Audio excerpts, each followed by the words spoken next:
नमस्कार, स्वागत है आप सबका हिंदी की कक्षा में। मैं डॉक्टर सुचिंता आज पुनः पीजी सेमेस्टर 2 के पाठ्यक्रम में सम्मिलित भारतीय साहित्य के इतिहास पर चर्चा करने जा रही हूँ। इससे पहले वाले वीडियो में मैंने भारतीय साहित्य के स्वरूप पर चर्चा की थी। आज मैं आगे बढ़ते हुए भारतीय साहित्य की अवधारणा पर, उसकी संकल्पना पर चर्चा करूँगी। वैसे देखा जाए तो आज हमारे पास भारतीय साहित्य के इतिहास नाम से ना जाने कितने सारे ग्रंथ हैं, लेकिन वो सारे ग्रंथ समग्र रूप में नहीं है।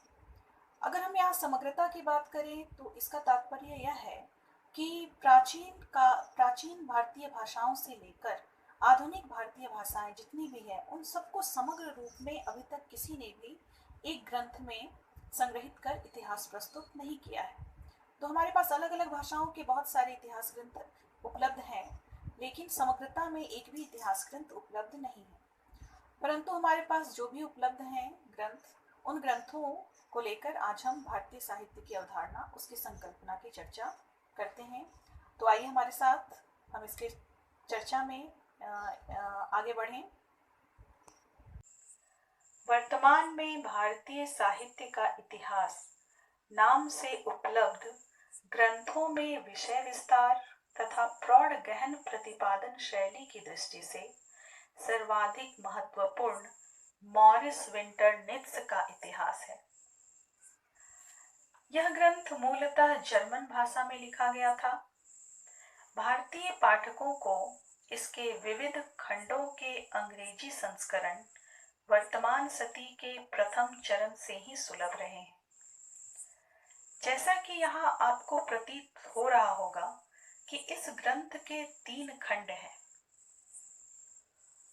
पहला खंड जो 1907 में प्रकाश में आया, इसमें वैदिक साहित्य, महाकाव्य, महापुराण तथा तंत्र आदि का विवेचन है।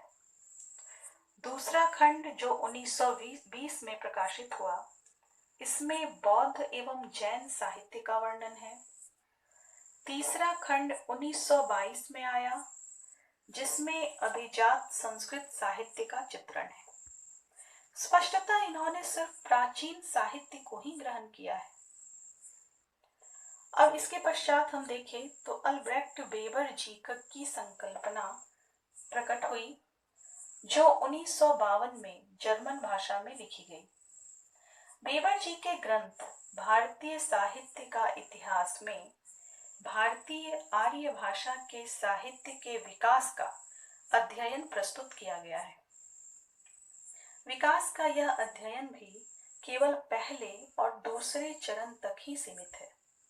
अर्थात हम यहाँ कह सकते हैं कि इस ग्रंथ में भी सिर्फ वैदिक तथा अभिजात संस्कृत साहित्य का इतिहास है। अब इसी क्रम में 3 अन्य इतिहासकारों के इतिहास ग्रंथ भी प्रकाश में आए, जिसमें फ्रेजर का भारत का साहित्यिक इतिहास, लुई रेनो का भारतीय साहित्य, गोविंद का भारतीय साहित्य का इतिहास सम्मिलित है। इन तीनों ने फ्रांसीसी भाषा में संकल्पना प्रस्तुत की है, जिसके बाद में अंग्रेजी अनुवाद प्रकाशित हुए 1964 में। इन तीनों ने क्रमशः मध्यकालीन भारतीय साहित्य का ही विवेचन किया है। लुई रेनो का परिप्रेक्ष्य अपेक्षाकृत व्यापक है, क्योंकि उन्होंने आधुनिक भारतीय भाषाओं के साहित्य के साथ अधिक न्याय किया है, परंतु इनके भी विवेचन का केंद्र संस्कृत वांग में ही रहा है। अतः हम कह सकते हैं कि आधुनिक युग में भारतीय साहित्य के विद्यार्थी के लिए उपर्युक्त समस्त इतिहास ग्रंथ मातृभूमिका ही प्रस्तुत करते हैं। अब इसके पश्चात हम डॉक्टर ग्रियर्सन को देखते हैं। इस संदर्भ में डॉक्टर ग्रियर्सन की दृष्टि अधिक व्यापक थी। उन्होंने 3 विस्तृत लेखों में भारत की प्रादेशिक भाषाओं और उनके साहित्य की ओर ध्यान आकृष्ट किया। ये 3 लेख हैं। प्रथम इंपीरियल गजेटियर ऑफ इंडिया, जो 1908 में प्रकाश में आई। इसके इंडियन एम्पायर खंड भाग 1 में प्रकाशित लैंग्वेजेस अर्थात भाषाएं।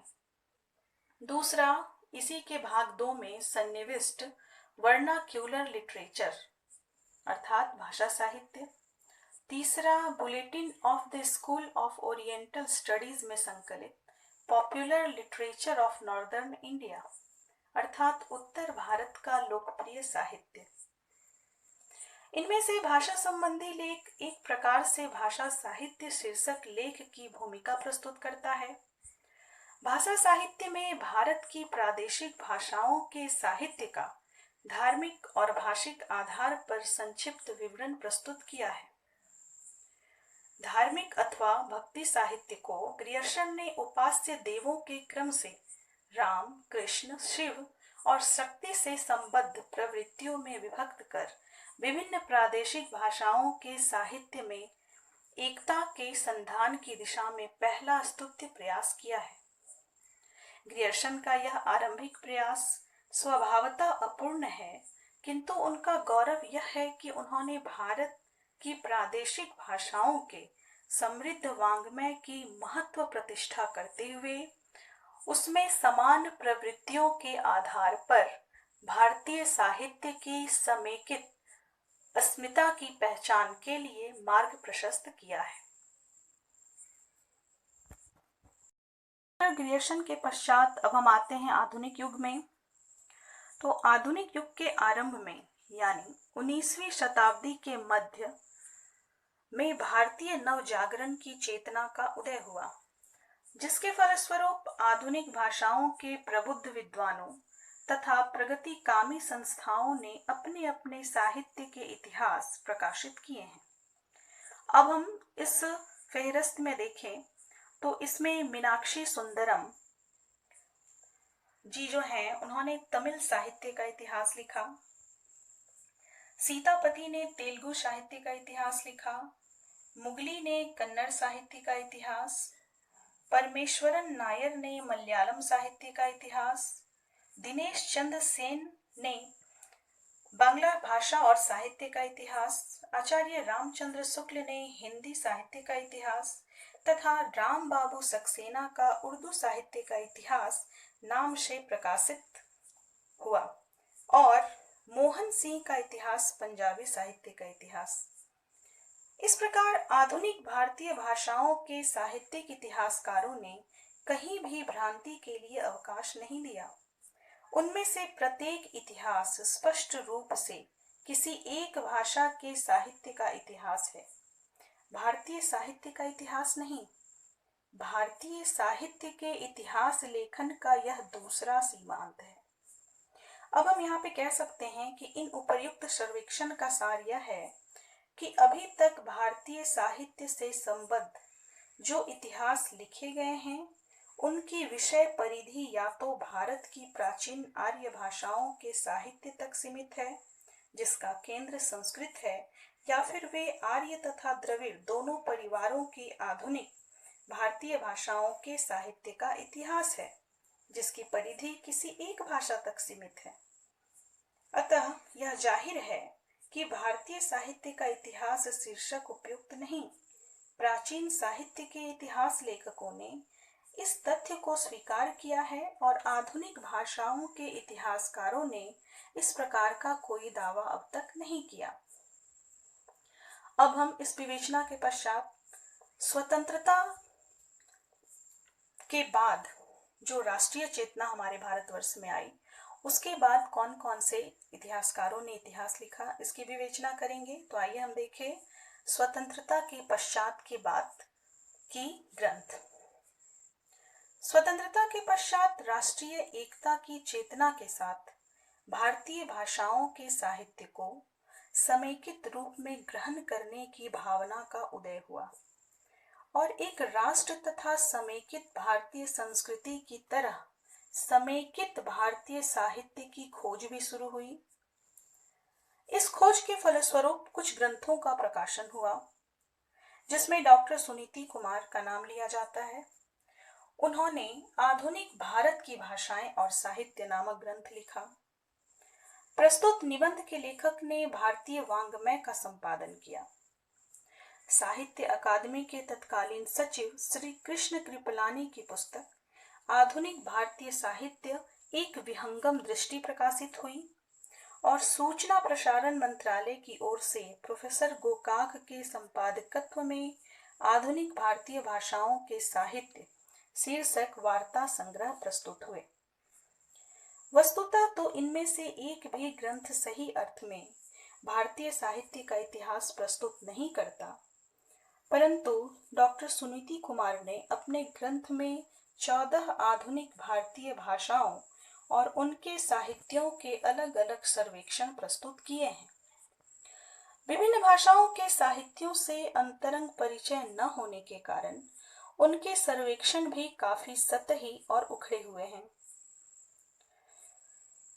कृष्ण कृपलानी की कृति आधुनिक भारतीय साहित्य विषय से संबद्ध कुछ स्फुट विचारों का संग्रह है, जिनमें यह ध्वनि निकलती है कि लेखक भारतीय साहित्य की समेकित प्रकल्पना के प्रति शायद अधिक आश्वस्त नहीं। अब गोकाक की हम बात करें तो गोकाक ने अपनी कृति भारतीय साहित्य की अवधारणा में अवश्य इस विषय पर थोड़ा बहुत विचार किया है। इस पुस्तक में भारतीय साहित्य से संबद्ध 23 स्फुट लेख उन्होंने संग्रहित किए हैं।